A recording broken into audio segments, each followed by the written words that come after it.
Hi, this is Dan Aykroyd. He's progressive. He's beautiful. He's thoughtful. He's intelligent. He's powerful. He's positive. He is Stephen Cuoco on Power 98.5 Satellite Radio. Empowering listeners from the US to the UK. Live on air with Stephen Cuoco. Hey everybody, this is Nick Mayhew, 3-time gold medalist and 3-time world record holder, and you're listening to Power 98.5. Ooh. Good morning. I don't know why, but I'm in morning mode. It's going to be morning for me all day, even though it's afternoon time here on the East Coast. But I believe it's morning time where Mr. Dan Link is in Hawaii. So that's probably why I've got the morning vibes. But you know what? I want to feel morning all day today. It's been amazing. It's extraordinary of how this year is ending, and I absolutely am enjoying it immensely. Absolutely immensely.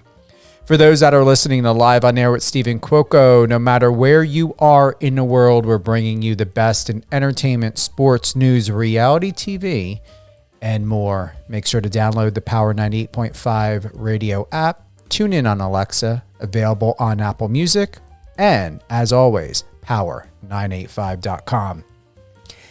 It's been a long time coming. Three's a charm. I think that's what it is. We've got with us today Mr. Dan Link, Naked and Afraid legend. He just won Last One Standing. You all know from season 1, he was almost there. Wazati took the win. And I am not surprised after watching this season, which I actually like this season better than last one or the first one. The first one was really good, but I don't know. It just was something different about this second season where it felt all in. You know, the first season, you figure things out, see how it rolls out, see with the audience and viewers, you know, are they grasping onto it? And this one was definitely a winner. I hope moving forward, I hope he doesn't mind me saying, but Jeff, please, no more. Retire. I would have preferred that he was not on this season. I think it could have, I know it would have had a better feeling. There are many other people that could be on this. I highly doubt he's pulling in ratings. You know, but it just doesn't feel right to be putting him on the show. And if they're only putting him on for drama purposes, you can't go wrong. There are many other people that can do a better job. Other than that, Mr. Dan Link, congratulations on your win, your redemption. Thank you. Thank you for having me again. Three's a charm. That. Yeah, absolutely. It's your third time on the show. I'm happy to be here. Would you agree or disagree? What are your thoughts? A huge difference from season 1 of Last One Standing to this season. It was incredibly different. I mean, even from our perspective, when we were out there, it felt like we were filming a new show. And you can expect that from the first season of any new show, especially if it's a radically new concept. Which, even though this was in the Naked and Afraid franchise, you know, sort of the beauty of the original Naked and Afraids are the organic chaos of it. You know, it's like it's not produced. You're just out there, and the cameras are following you, and you're just figuring it out. And this time, now they were taking Naked and Afraid, all of that organic chaos, and putting it into sort of a more strict, technically game show type framework. So yeah, there's a lot of figuring out to do. And I think the first season was great, but they dialed in things so much between the first and second season. The challenges were so much more thorough and intense and multifaceted. And there are just so many opportunities for the situation to completely change on a daily basis. You could feel like you're at the very bottom, and then the next day you're on top of the world and feel like you're unbeatable. But it was interesting to be out there, and really interesting to watch it back as well. How have people back home in upstate New York, what are they doing? How are they responding? Oh, they lost their minds. I didn't tell anybody about the finale.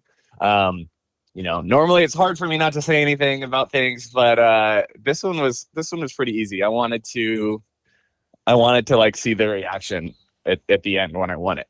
Because it's a slow burn. There's a lot of people left before the last episode. There's like 6, so it's like anybody's game almost up until the very end, which just makes sort of like the surprise of it even better. But I've been getting constant calls and texts and everything you can think of since it aired. People are losing their minds over there. As you know, or I'm not a fan of Jeff. I will say that the camaraderie or the way that you guys somehow integrated in some sort of odd intersection, I liked it. There was something about the team play, especially when you guys were trying to get the net out of that ridiculous thorn tree bush thing. I actually appreciated that moment. I don't know. What are your thoughts?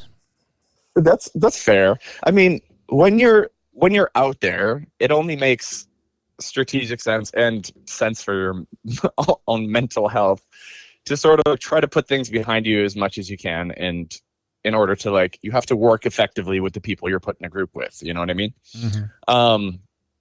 And you don't want to just sit there day after day, just grumbling with somebody that you're sitting next to 24/7. It's just not fun and not beneficial for you. So I tried to put that behind me. Sort of, the first season, in the first season of Naked and Afraid, he acted like a psychopath. He acted crazy the entire time, and ostracized himself from everybody. And it was hard to watch and hard to be around. And this season, he was a very different person. He was actually fun to be around and a good teammate when needed. And everybody else out there loved him, and it threw me off. But it only made sense for me to I told him to his face. I was like, I don't trust you at all. I don't know. I don't know what's going on, or why you're being so nice and likable suddenly 24/7. But it's working for me, so we'll go with it. and I told him that straight up. So I'd have plenty of moments where I just sat there and we were having a good time together and talking to each other in the back of my head. And again, I'd say it to his face too, but I was like, what the hell is going on? I don't know. But it was interesting how we were able to work together. We both have done a lot of Naked and Afraid challenges, and we know the social dynamics out there and how they're totally different than regular life, and how you deal with people and situations in regular life. You have to deal with things in a very unique way, and I think we both know that, and we both put that into practice when we were in a camp together, and it worked. It benefited both of us the way we were able to work together really effectively. Compared to season 1 of Last One Standing, the dynamic of the cast this season felt very different from last season. What are the comparisons, if anything? Do you like the way it was put together this season more than season 1, or what worked for you with the complete difference of people? Honestly,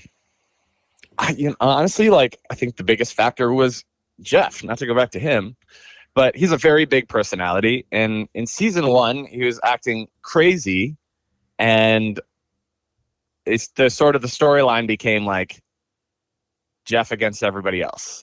I don't want to say it the other way around, because we really weren't trying to be against him, but we were just playing the game with him by the way he was playing it with us. If you see the season, that would make sense. Mm-hmm. But I don't know. He was different this time. And again, his personality is so huge. I think it allowed a lot more interesting dynamics between the rest of the people. And they cast a lot of spicy people this time. There were a lot of more stable people in the first season. In this season, there are a lot of spicy personalities out there. So a lot of weird personality quirks of people came into play, and made for some really weird, interesting storylines and social dynamics throughout the whole season that I think were really interesting for people to watch. Maybe confusing at times, but interesting nonetheless. Not only confusing for the audience, confusing for us out there too. Trust me. What I found most confusing was that whoever it was that thought Kate would have somehow pulled off some sort of Sense and Sensibility is beyond me. I honestly didn't think I would ever see her again on anything. Yeah, I was surprised to see her out there too. She has a tendency to leave early and not do too much because she leaves so early. So I was surprised by that. But she certainly gets people talking. The audience likes to talk about her out there. So maybe that's why. I will say I liked Trish. I really liked her in this season. I was not able to connect with her in other season or other shows, but there was something about her. I liked the dynamic of both of you together. I really did. I don't. It was a rough dynamic.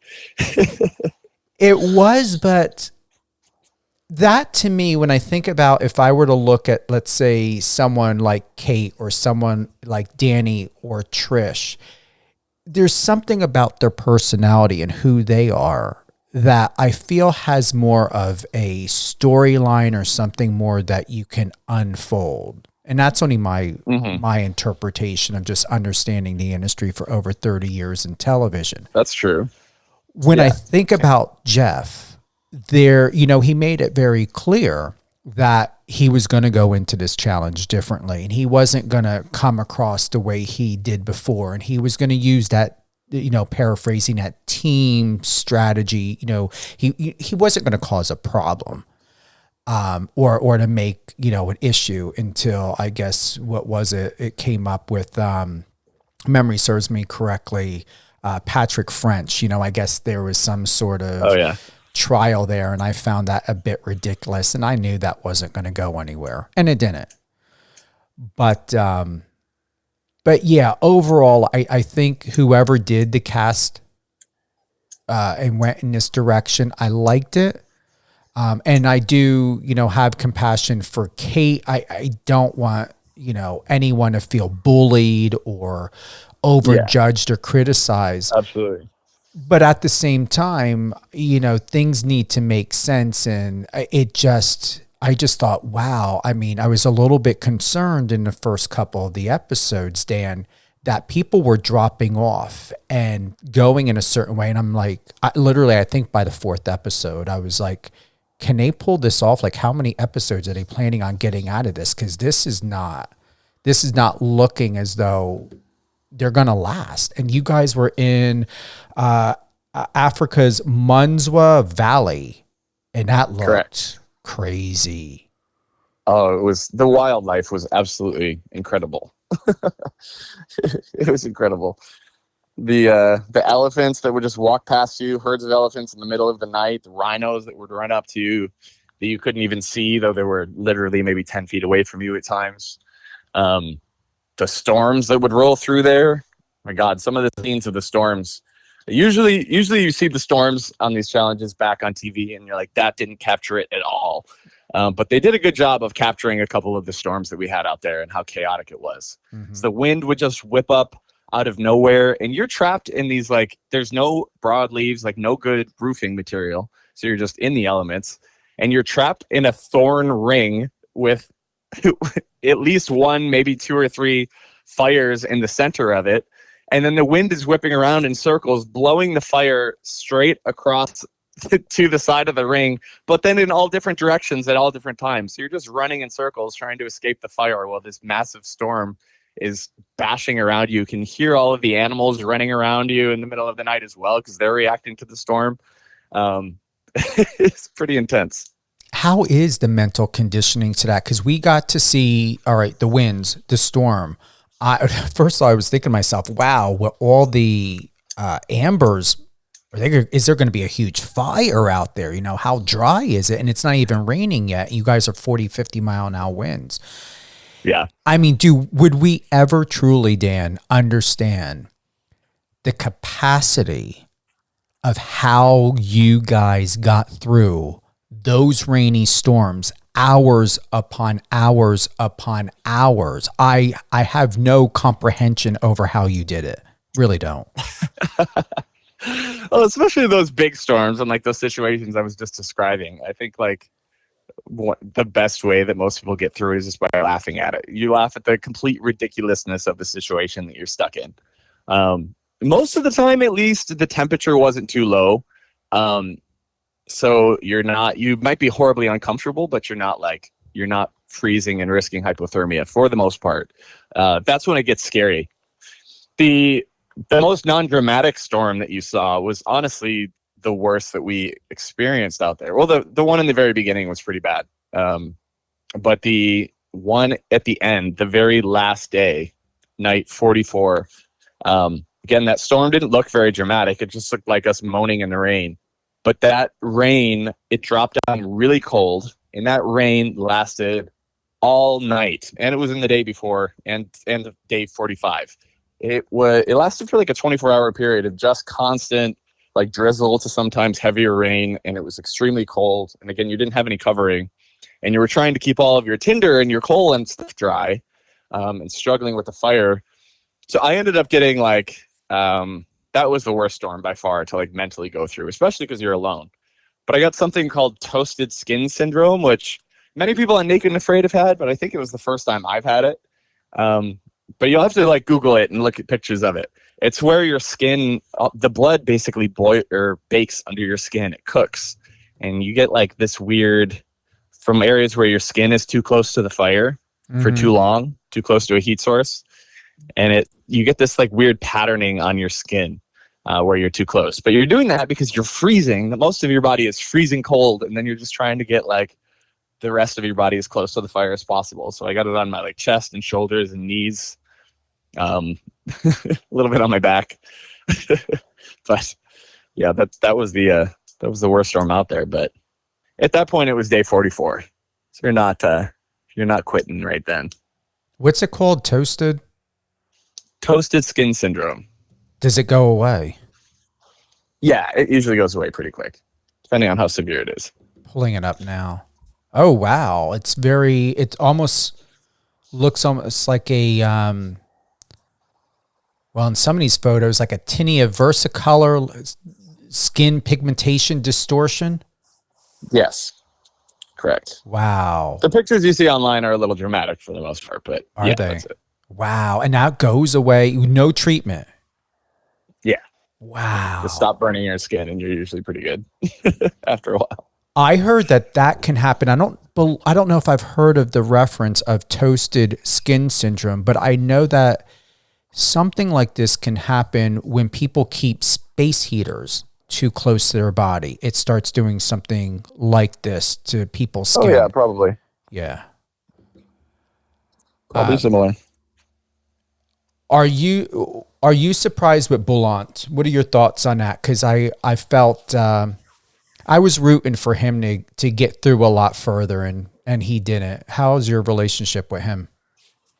I don't know him too well. Unfortunately, I didn't get too much of a chance to get to know him out there. I hung out with him a bit, and he seemed like a nice guy despite his like rough exterior. Mm-hmm.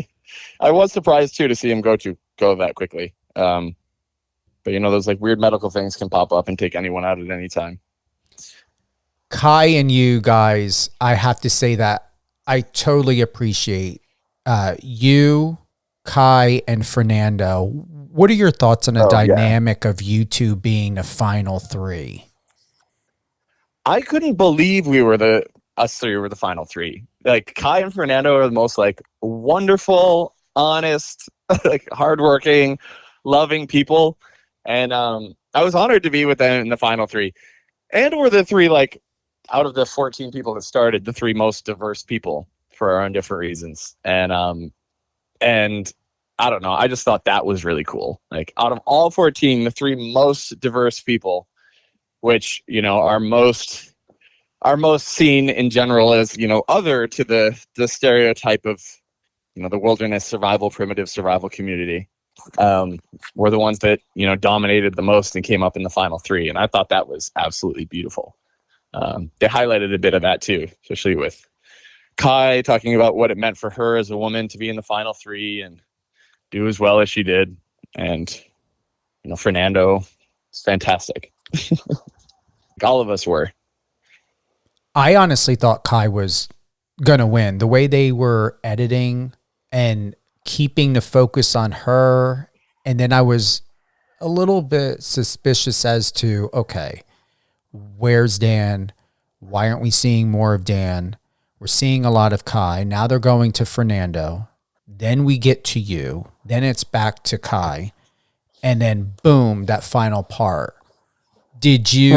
Were you honestly shocked? I mean, I know what I saw on TV, but what can you tell us of what was honestly going through your head? Oh, it was hard. It was so hard because it wasn't a regular bow challenge. And I think that's something they didn't highlight enough, and not many people didn't really register for most of the audience. But this wasn't a regular archery challenge, like shoot the arrow and hit the target. If you shot the arrow to hit the pyre, shot it straight at it like you're shooting an animal or something like that, the arrow would go too fast and the flame would go out. That's kind of what Kai did when it showed her hit it. But what you had to do was arc the arrow. If you shot the arrow higher up in the air, so not aiming directly at the pyre, at least not in a straight line, shot the arrow higher up in the air so it arced and came down and then hit the pyre, the arrow would go slower, and the flame on the end of the arrow, for those who haven't seen it, we had to shoot a flaming arrow into a pyre and get it to light. The arrow would stay lit because it's going slower and arcing rather than shooting fast and going straight. And since it would go slower, it would stay lit and hit the pyre and ideally light it on fire. But we hit it a couple times and it didn't light on fire, and we were nervous. It wasn't going to work. And when you're arcing it like that, normally when you're shooting an arrow, you're shooting it again in a very straight line. You pull back, you lock the string in when you pull it. It's usually somewhere near your chin or something like that, and then release it. And you lock it in a specific place so you can reproduce that shot over and over again and hone it in. Mm-hmm. But when you're shooting up like that at a weird angle, you have to really adjust the speed. You can't pull the string back all the way. So you don't really have a good locking point for how far to pull the string back. So it's hard to reproduce each shot. And since it's hard to reproduce each shot, it's really hard to hone it in. So it took a while. It took a while to get the arrow to go where you wanted it to go and stay lit. But we finally got there. But yeah, again, it wasn't just a regular archery challenge. There's a lot more strategy involved with how you shot these things, but it was good. It was a good challenge. If I got it correctly, and if you can share, because I don't know how much you can share of production, were you limited to where they gave you a certain amount of space that you can go up to? Because I believe with Kai, if memory serves me correctly, and with all of you, it looked as though there were branches placed in front of the wood pile or the where the fire was going. So did production tell you this is as far as you can go, this is where you can shoot from?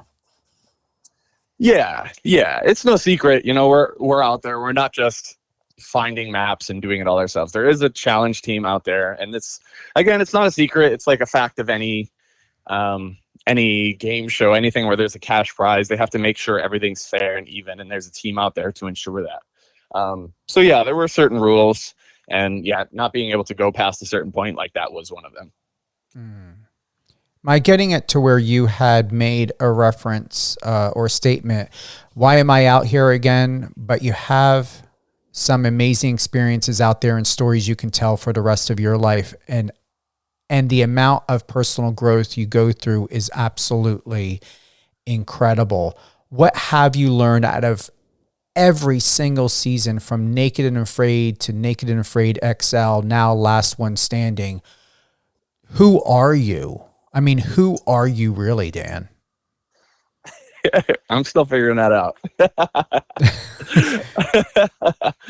I'm still figuring that out. Yeah, I don't know, but as far as what I've learned the most from it, it's just how to perceive and be able to move through some of the hard times in your life, and tools for that. You learn tools out there for being able to mentally handle some of the the toughest shit you've ever experienced mentally and physically. And, the people that last, the people that are able to do multiple naked and afraid challenges can use those terrible experiences and grow from them and sort of harness joy from them in sort of a funny way that's, I don't know, it's very difficult to even articulate how you do that or teach someone how to do that. It's just sort of a product of experiencing it and doing the mental gymnastics necessary to handle it. But I don't know, teaches you some amazing things, and it really gives you a lot of perspective on your life and what's important to you and who's important to you and how to prioritize those things. But yeah, it's beautiful. You learn new things, and those skills grow every single time you're out there. So it's a very valuable experience. Are you done? Are you fulfilled, or are we going to see more? I don't know. I feel on one hand, I can only go down from here, right? At the 10.0 PSR now, primitive survival rating. Yeah, you don't want to break that. I mean, do you want to? No, I can't break that. But I would do it again. You'll probably see me out there. Really? Again. We'll see. Really? Yeah. And would you handle that 10, perfect 10 dropping? I can handle it. It's all part of the game. Seriously. We'll Wow. I'm not saying you should stop or retire. You've done so much to get to this point. Maybe they can go ahead and be really intelligent and create a separate show and something surrounding you, or maybe a little bit different. I'm extremely happy for you. And the years that you and I have known each other and connected, it's profound how you evolve so much. And even if you go ahead and put it to the test, Dan, and go back on another Naked and Afraid, or would they or could they give you another chance on Last One Standing? Or since you and Waz won it, there's not a second time to compete? I don't know. I can't speak for them. I have no idea. They do all kinds of things, and you don't expect them to, though. So probably, maybe there'll be an R-Star season down the way. Who knows? I'm not sure. You said the more miserable you are, the more you appreciate those things, and the more joy it can bring you. Your happiness is increasing with the misery in that moment. It's a powerful tool to get through really dark times. That brought back conversations you and I had about your mom on radio, privately, and you mentioned your mom again in this season of Last One Standing. Where are your emotions? Where are your thoughts now? Did it bring you closer? Did it add more peace? Is whatever it is that brought you to the Naked and Afraid challenges and Last One Standing, did it change the direction and trajectory of where you're at emotionally and mentally with the people that are in your life, and including yourself? Oh yeah, big question. I mean, like I told you, she always encouraged me to live my life to the absolute fullest, do all of the weird and crazy things, and experience all the growth that comes with doing all those things that push yourself outside of your comfort zone. And her death and my cousin's death and other death that I've experienced in my life just encouraged that even more. It showed how fragile life is and how much you have to take advantage of this one life that you have. You know what I mean? So yeah, she was a big reason why I ended up doing Naked and Afraid in the first place. She would have been terrified, but she would have loved it. And then I think it shocked everyone, including especially me, to do well at it after I started on a fan challenge and end up as the winner of Naked and Afraid now, winner of Last One Standing. In beating out the intense competition that I did, I think she'd be shocked and proud and in complete awe. And I had her with me the entire time. She brought a lot of peace into my challenge. I'm sure she'd be proud of me every step of the way, and I'm sure she'd be insanely ecstatic that I was able to win this crazy thing that I just started on a whim. But yeah, and like everything I learned from her, to answer your question, everything I learned from her and her death, and like I was just saying, like how that encourages me to have all these crazy experiences. It also encourages me to treat others in my life in a certain way, and appreciate them as much as possible, and respect what they bring to me and how valuable that is. So yeah, it adds a lot to my life and the challenges I take on. It's incredible of your own evolution to know from our last conversation with Last One Standing to this time with season 2 and you being a winner. I truly believe that it marks a tremendous point in your life, Dan, that if you would have won season 1 of Last One Standing, I am absolutely confident that it would not be as remarkable and powerful as you winning season 2. There's a difference between whatever you were meant to learn in your life and accomplish, you did that with winning season 2. I don't believe it would have happened as powerful if you did win season 1. Yeah, I can agree with you there. Added a whole new dimension to it, a whole new side of the story. It really did, because in season 1, you did what you're used to doing. I felt that you brought your game. I saw some sort of evolution happen with you because it was a new season, a new show. It wasn't the Naked and Afraid or Naked and Afraid XL challenge. It wasn't a 45-day challenge or a 14-day challenge. This was completely different. And I could see, remembering season 1, the difference of you getting in it, finding your way, knowing your way, but what does this mean and how you're going to make it yours? And season 2, right off the bat in the beginning, out of everyone, and I don't BS, out of everyone that showed up, you and Kai stood out the most. Kai had this feeling of she's going to go with the flow. She knows how to find her way. She's not going to worry. Mm-hmm. You showed up. Wow.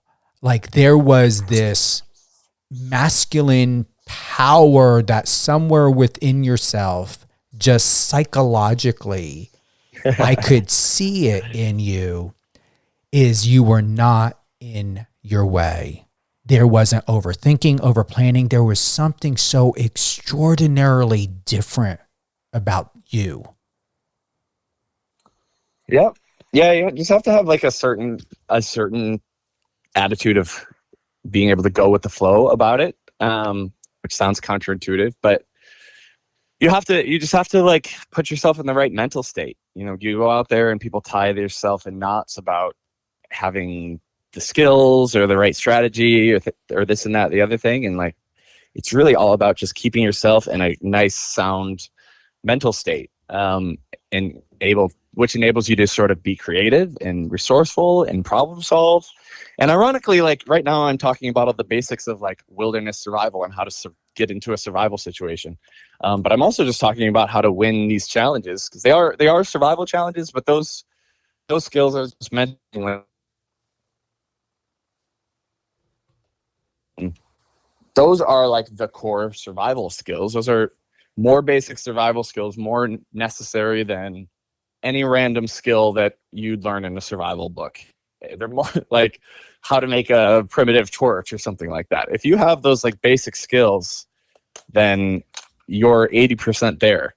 And if you just get caught up on like worrying about all of the minutia and stuff like that, it can mess you up. And it's the same for this challenge. You just have to go into it, for the most part, being confident with the skills you came into it with, and putting yourself in that right, confident mental health in order to figure it out, whatever it may be. But yeah, it was nice. I really didn't expect to come on the second season. I had short notice. They asked me to come out within like 10 days notice.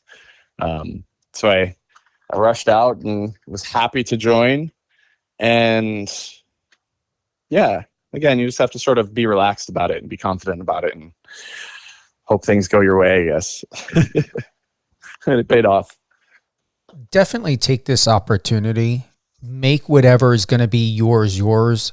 I truly believe you not only closed a chapter in your life, you closed a novel. Now the number one question for you to answer, and I'm saying this as a publicist and you know me well enough by now, is what is going to truly identify the legacy now that you've accomplished everything?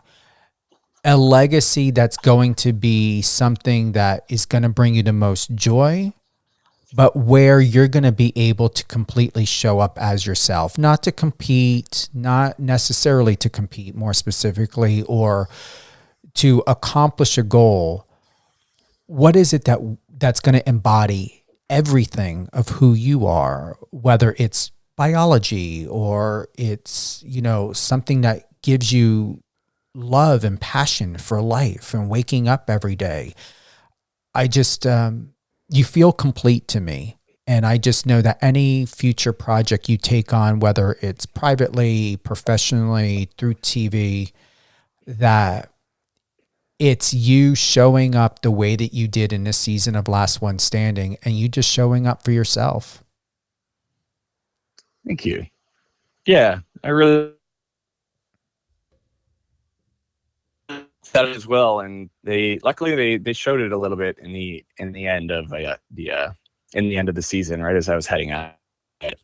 I really. Uh-oh. Can you hear me? Yeah, we were losing you for a little bit, but go ahead. Oh, sorry. I was saying I really pride myself in trying to break down stereotypes. Community or other minority communities, anything like that, fits towards the outdoors, not just the wilderness survival community, but towards accessing the outdoors in general. Because there's so many, for generations and generations, LGBTQ people have evolved. Those communities evolved primarily in cities or urban areas, and that was for safety reasons. Cities created safety in numbers and allowed to come together and come into their own in areas where they were, relatively speaking, free from violence and harassment. It wasn't necessarily safe to be out as gay or queer in rural places or in nature, but because rural places weren't always safe. But because of that, a lot of the queer community, LGBTQ community, avoided outdoor recreation, which means the younger generations of LGBTQ people, they don't have a well of knowledge or experience to draw on. And I think we made so much progress in recent decades that now is the time to say that the queer community deserves to be outside too. I want to make a call to them to say, let's be outside, let's be in nature and reclaim that side of ourselves that's so often fallen to the wayside. That, most of all, the core of what I want to say is that we're free to be whoever we want to be in a way that does not need to be bound by stereotypes or previous societal boundaries. There's so many subconscious things in our heads that we don't even realize they're there, that we're putting up barriers to letting ourselves enjoy all of these things or access these things. Yeah. So, it's like they did at the end. My sexuality doesn't define me. I always make a point in my challenges to mention it and speak to it at some point and just make it known.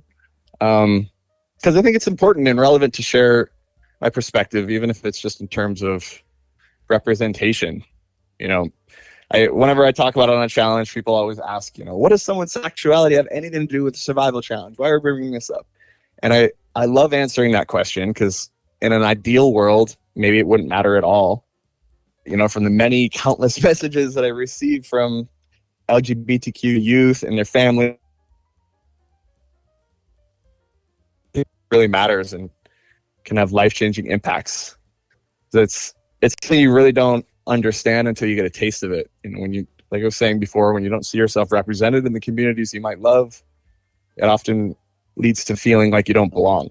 And if you've never seen somebody like you do something, it's intimidating to imagine yourself succeeding in that space when you have to ask yourself, why aren't people who look and act like me in these spaces already? There must be a reason.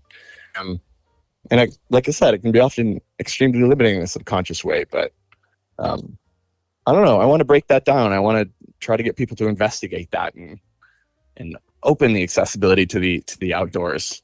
I'm a conservation biologist. I have so much love and respect, and the outdoors has brought so much to my life. But I see people resisting it in different ways, and I want to break that down. I want to open it up. Sounds like you just answered exactly where you were meant to go next. Sounds like this could be a TV show. I mean, they have TV shows about making cupcakes, fashion, real estate. Oh, yes. Why not have you be the host of a show where you're teaching people of the LGBT community and taking them on these challenges, almost like a Naked and Afraid, but a Dan Link version of it? Oh, I would love that. That's not a bad idea. There you go. We got it. See what I told you? This way you keep your 10 and your 10 then proves you can have a show of your own and do exactly what we did. Now all you got to do is come up with the name of it. I'm not BSing you. I can do that. I'm serious. See this like power of numbers, power of a community. There you go. You retain everything of what you put into it, of the show, seasons, and now a 10 score, winner of Last One Standing, Naked and Afraid franchise now. And you even said it, closing of what this means to you, of being a man that is of the gay community and winning. I want Discovery or Peacock or whoever it is, Dan Link teaching and bringing on other people of the gay community. And can you imagine, and I'm not being facetious, I'm not making fun or saying anything, but can you imagine a guy who enjoys wearing nail polish, heels or something, showing up for a competition like this? Great comedy. Yeah. No shame in saying that. It would be hilarious in some ways. But imagine what you can do. You can break Absolutely. the stigma of judgment of people assuming that someone who wears nail polish and heels can't shoot a bow and arrow. 100%. 100%. There you go. I'm serious. Take it. See what happens. I think it'd be entertaining to watch as well. You got my support. And impactful. Yeah. Yeah. And what other way? You don't need to do anything else. You are it. I mean, you're the Jeff Bropes of the Naked and Afraid. Thank you. All right. Take it and go with it. You've got my total blessing. That's what I knew when I told you that. Ways to branch out. Yeah. Yeah. How exciting. Any closing thoughts? I don't know. Just that in general, like I was saying before, like I never thought this ride would bring me here. I mean, I started it's like, if anyone you know wants more information on being on Naked and Afraid, let us know. And I literally thought nothing of it. I just clicked it, sent a couple sentences. I didn't think anything would come of it. And they called me an hour later. I had like my first interview. I was like, that was strange. I got off the phone. I ended up in Mexico a month later for my first fan challenge. And then I did challenge after challenge after challenge after challenge in 60 days in the Amazon, and these 2 last one standings. And again, started as a fan and ended up winning this thing that I never considered myself a survivalist in the beginning, but I've just learned so much about myself and what I'm capable of, and that I still have no idea what I'm capable of. I'm always learning. But it's the case for everyone. We're all capable of so much more than we can even imagine. You just have to test yourself, and you'll learn some amazing things. So I think that's a valuable life lesson in itself. Keep pushing, keep going into those uncomfortable spaces and seeing where you grow from there.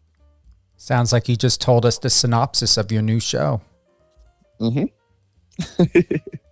Exactly. Thank you, Dan, for being with us today. Of course. Thank you. Thank you. Thank you to everyone who's tuned in to Live on Air with Stephen Cuoco on power985.com. If you happen to want to listen to this episode again, it will be available on any one of your favorite podcast platforms, Amazon Music, Spotify, and iHeartRadio. In the search bar, just type in Live on Air with Stephen Cuoco, and you will find Mr. Dan Link, winner of Season 2 of Naked and Afraid, Last One Standing. Live well, love well, and be well. And always remember, put a smile on your face. You'll thank yourself for it.